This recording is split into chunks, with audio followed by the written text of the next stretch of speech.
오늘의 키워드, 파렴치한 최원종입니다. 분당 서현역 흉기난동 사건을 저지른 최원종, 어제 첫 재판이 열렸습니다. 그런데 이 재판이 17분 만에 끝났고요.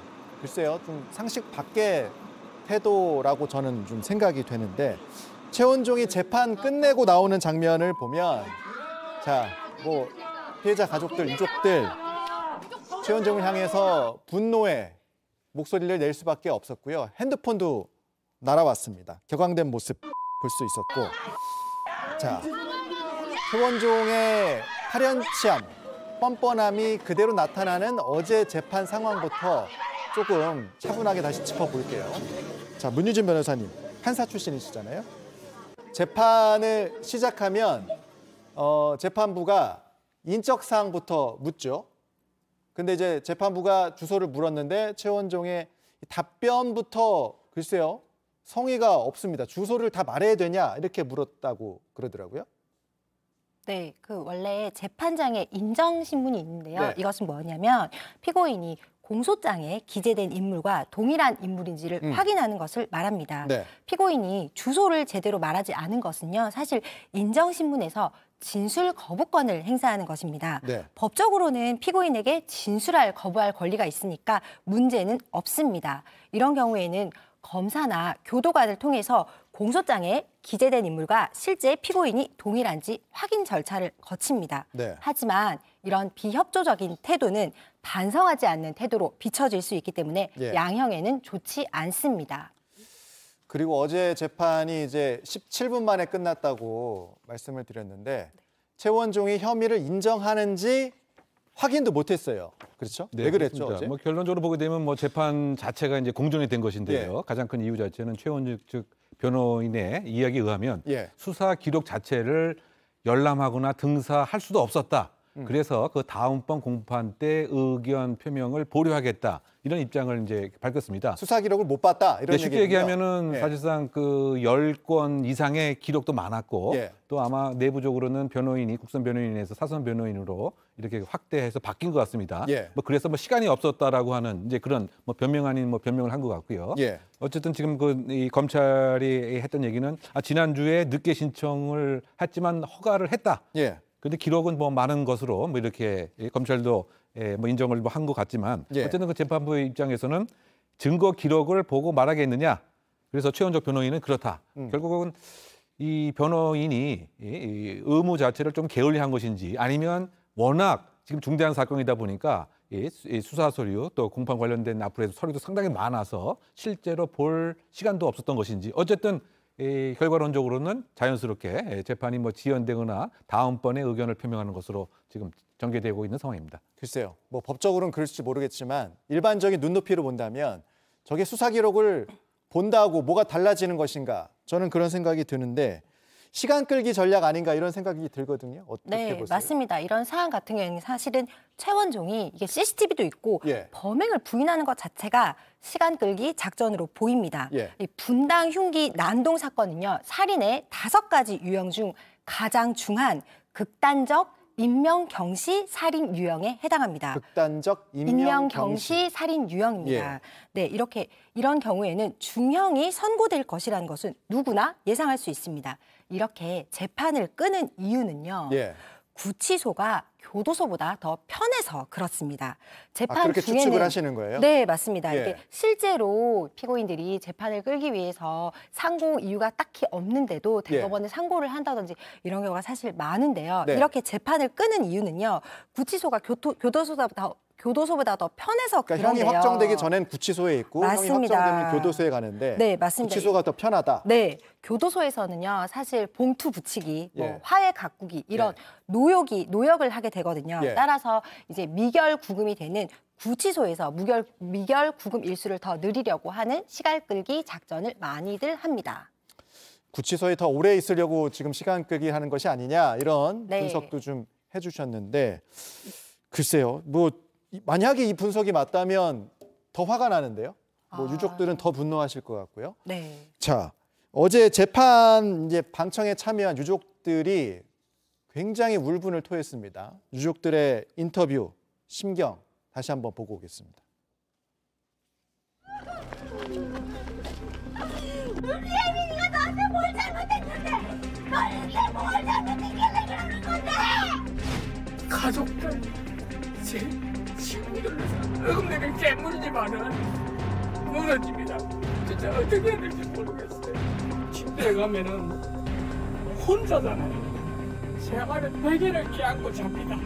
그럼 잠을 잘 수가 없어요. 저희 딸아이 겨우 20살인데 인생을 완전히 빼앗아갔어요. 도저히 이 세상에서 저희 딸아이 죽인 사람하고 같이 살아갈 수가 없어요. 그 마지막 말, 같이 살아갈 수가 없다. 저는 이게 좀 제일 좀 와닿는 좀 그런 측면이 있더라고요. 네, 그렇습니다. 특히 이제 그 평생을 같이 했던 그 부인이 그야말로 준 테러의 그 피해자가 된 그 아픔, 그러다 보니까 그 부인의 베개 없이는 나는 잠을 못 잔다. 뭐 그런 말씀도 한 것 같고요. 예. 뭐 겉으로는 이렇게 외관상으로는 뭐 편한 좀 정상적으로 보일 듯하지만 사실상 나는 지금 무너지고 있다. 뭐 이런 그 심정을 토로했습니다. 예. 그도 그럴 것이 일상생활을 하는 그 과정에서 그야말로 준 테러라고 하는 급작스러운 이러한 끔찍한 일을 당했기 때문에 예. 어떤 면에서 보게 되면 정말 응보형이 정말 필요하구나. 뭐 이런 생각도 듬직합니다.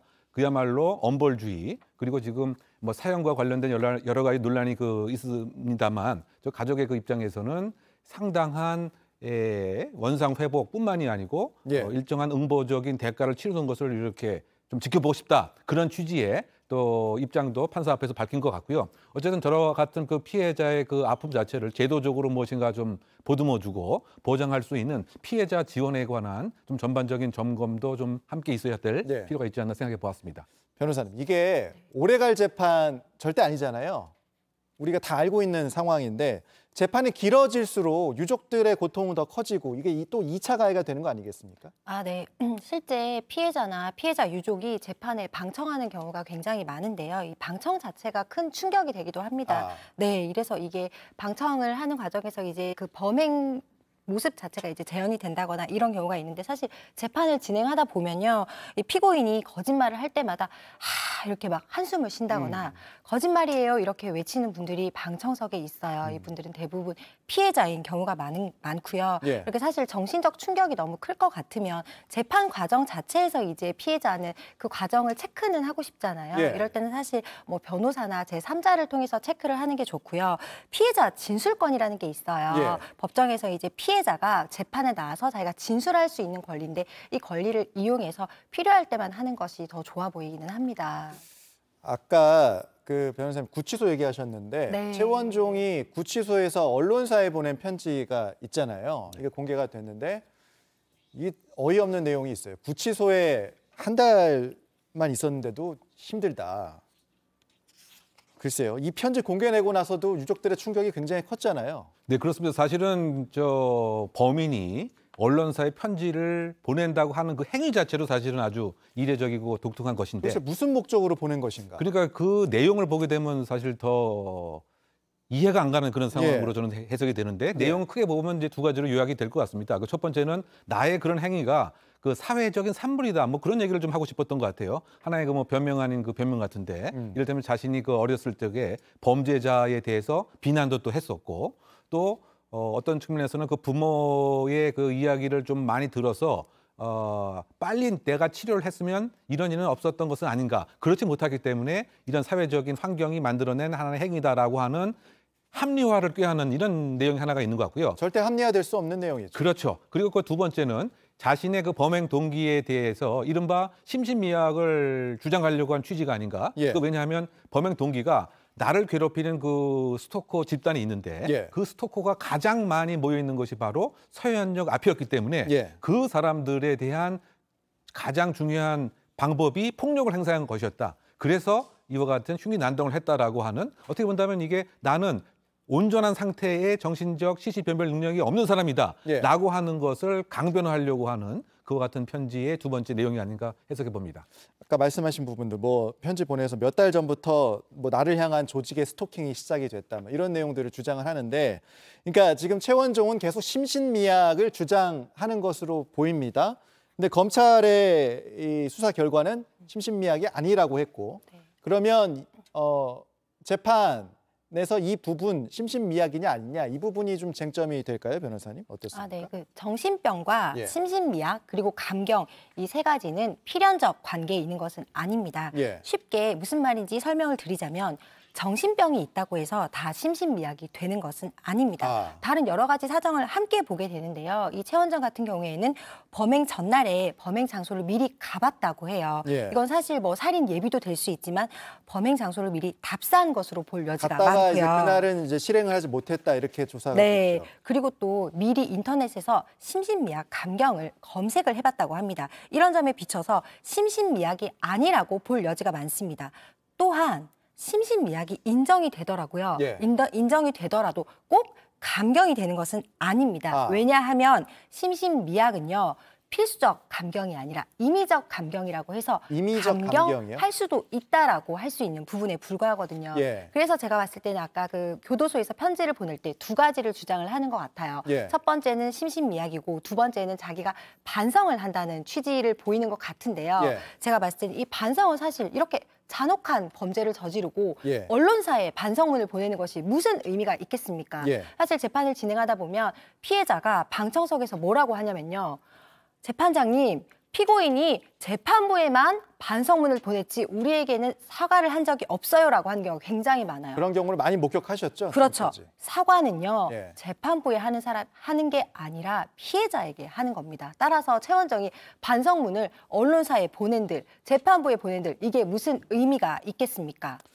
그 국민참여재판도 이제 거부를 한 걸로 지금 알려지고 있는데 국민참여재판을 거부한 건 또 어떤 그런 일환으로 좀 봐야 되겠습니까? 네, 국민참여재판 같은 경우에는 예. 사실은 이제 판사님들은 아무래도 재판장은 법 논리에 따라서 판단을 좀 더 하게 되고요. 예. 국민참여재판은 법 논리보다는 일반적인 법 상식이나 감정에 호소하고 싶을 때 많이 하거든요. 예. 네, 최원종 같은 경우에는 이 사건이 워낙 유명하고 이미 무차별적이고 잔혹한 살인임이 사람들이 모두 알고 있기 때문에 예. 국민참여재판을 하는 것이 자기에게 오히려 불리하다고 판단해서 신청하지 않는 것이라고 보입니다. 재판을 굉장히 전략적으로 좀 임하고 있는 그런 느낌이 좀 들어요. 그렇죠. 결국은 이제 범행의 행위 자체가 예. 상당히 비난 가능성이 높다고 예. 하는 것을 알고 있기 때문에 예. 지금 그 우리나라의 그 국민 그 배심제 그 제도 그 자체는 재판관이 그 배심원의 판단에 대해서 기속되지는 않습니다. 예. 그럼에도 불구하고 일반적인 경향이